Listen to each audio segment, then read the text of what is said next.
Roy Williams, the only coach all time with at least 400 wins at two different schools, 418 wins at Kansas and 466 at North Carolina. In fact, no coach has even won 300 games at two different Division I schools. Coach joins us this morning. Coach, how are you? Well, I've got some news for you, Dan. Yeah. Tom Brady's coming back to North Carolina to reinvent himself to be a North Carolina basketball player. He saw our game last weekend. And he said he could help you?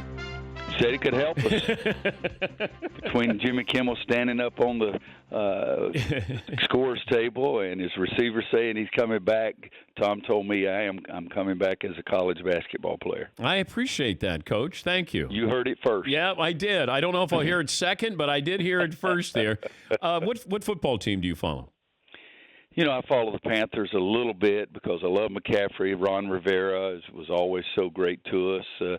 Mr. Richardson, I knew him when I was an assistant. But I really don't follow a lot of teams as much as I do coaches or individuals. But I'll throw you a curveball. Okay. My favorite NFL team of all time is the Tennessee Titans because they started as the Houston Oilers. And they had George Blanda and Billy Cannon and Charlie Toar and Charlie Hennessy. I mean, they had all those guys, and it's the first pro football game I ever saw on TV. And so I've been a Houston Oilers, Earl Campbell fan ever since. Did you play football in high school? Nope, quit in the 8th grade because those guys just kept getting bigger, and I wasn't getting any bigger. I weighed a cool 100 pounds as a 9th grader in high school, but after the 8th grade, those guys just kept getting bigger and bigger, and I didn't.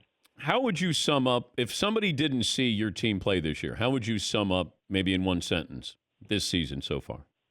That I should have continued coaching football and give up basketball. I did coach high school football for 4 years as an assistant, so that's what they would say if watching our team this year is that I should have found another vocation. But do you start to doubt yourself? Well, I think, Danny, I've always doubted myself. Every game after the game, I said, God, I should have done this or I should have done that. And I don't know if I can say doubting myself, but I've always questioned myself. And I think probably question yourself during years like this more than you ever do.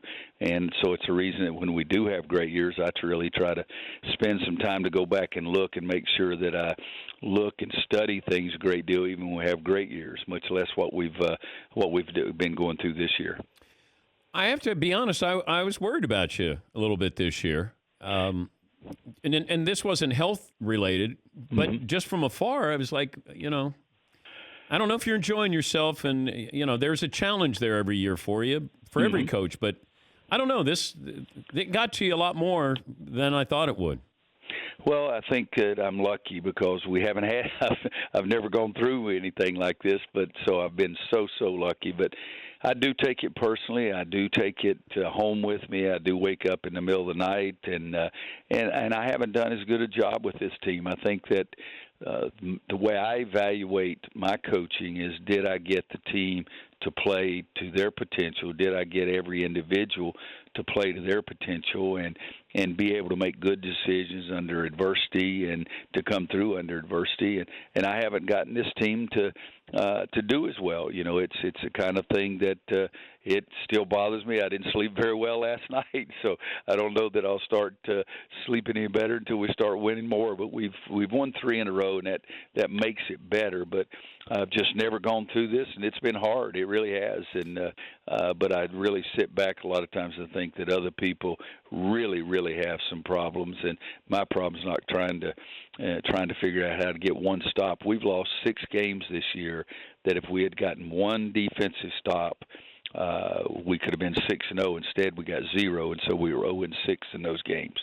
Yeah, and then that would give you 19 wins on the season, and you wouldn't be in the position where you are, where you're going to have to win out to make the tournament. I'm guessing that would be. Yeah, that's what I would think. Kimball Walker style, and he's the lad. Their team, not just Kimball, but Kimball was sensational. But they won their last 5 to get in the tournament, and then won all 6 games in the NCAA tournament. So it can be done. It's not easy to say the least, but I'll give you the difference in Roy Williams and Coach Dean Smith. There's about 1 million of them, 1 million miles. But my first year as an assistant coach here at North Carolina, we won 5 games where the other team had the last shot to win the game and missed all 5. So we were 5-0 that year. This year we're 0-6. So I told Coach Smith that's really good coaching, and we had a little bit of a chuckle about it a couple of years after that. But there's no chuckling going on in Royville right now. Who'd you hear from after you dropped the F-bomb after the game against North Carolina or Notre Dame? Almost no one. It really was.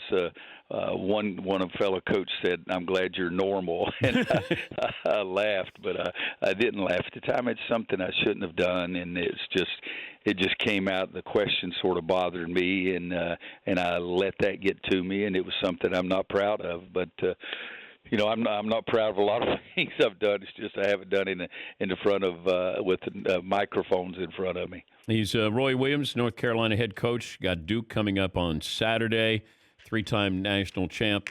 You said you bring your losses home with you. Mm-hmm.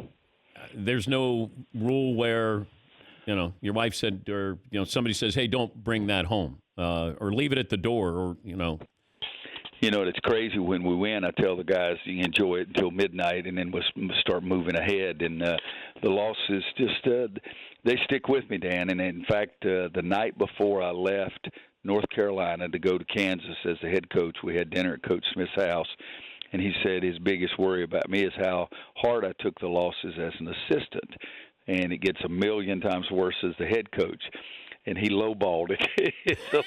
It's a lot worse than that, but it is. When I was in high school coaching, I thought there were 2 bad things about coaching: having to cut players and losing. And so in college, it's only one. It's just the losing. But I sit back and try to tell myself how lucky I am, and I am. And good gracious, God knows I'm about the luckiest guy you can possibly be. But the losses do go home with me, and it's hard. But it's hard on every coach, and my wife says nobody takes it as hard as I do, and but she has to live through it. But thankfully, this summer will be 47 years, so she's put up with a lot. She just goes to bed, and closes the door, and locks me outside or whatever she feels like doing. What's the scouting report on Duke? Great team, great coach, big inside threat with Vernon Carey, point guard Trey Jones, who's just one of the best leaders in college basketball, who was a really good player last year and has turned into a great player this year. Some talented freshmen like Cassius Stanley, who jumps out of the gym. And what you have to do, in my opinion, Roy Williams, you have to attack. You have to score because they're going to score. So you better keep scoring. If you have a scoring drought in that game, it's you go home with a sad look on your face. Surprised at Zion's success in the NBA? No, not at all. I think I saw him in high school more than any other head coach over a 2-year period. I was down there like 13 times and just thought he was the most amazing specimen I'd ever seen. How did you lose him? Yeah. How did you lose him? I wish I could find out. If I knew that, I wouldn't have lost him. I would have changed. But no, Duke did a great job. But I tell you what, he did some of the most amazing things in high school that I've ever seen, and yet I've always worried about his knees and his ankles, his lower body, because the guy jumps so high with that amount of weight that there's a collision every time he comes down. And but I just think he's got this air about him that people enjoy him, people like him. He's a very gregarious personality and jumps higher and plays harder and runs faster than just about anybody that's ever played the game at that size.